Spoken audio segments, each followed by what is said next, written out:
In today's video, I'm going to teach you how to delete a section on Google Sites.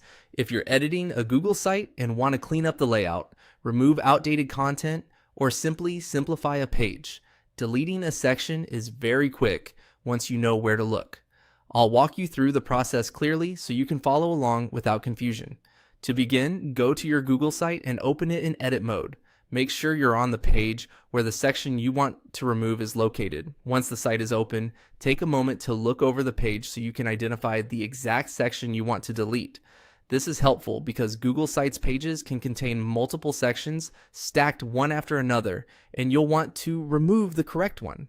Next, move your mouse over the section you want to delete. As you hover over it, Google Sites will highlight that area and show the editing controls associated with that section. This hover step is important because the section tools only appear when that specific section is active.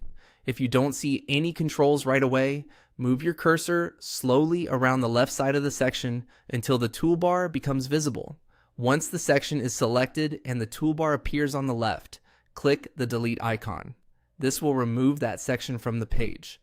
Be sure to pause for a second before clicking, just to confirm you're deleting the intended section, especially if the page has similar content blocks grouped close together. After deleting the section, quickly review the page layout. Sometimes removing one section can change spacing or the visual flow of the content, so it's a good idea to check that everything still looks the way you want. If you remove the wrong section by accident, you can usually correct it right away using the undo option. That's all it takes to delete a section on Google Sites.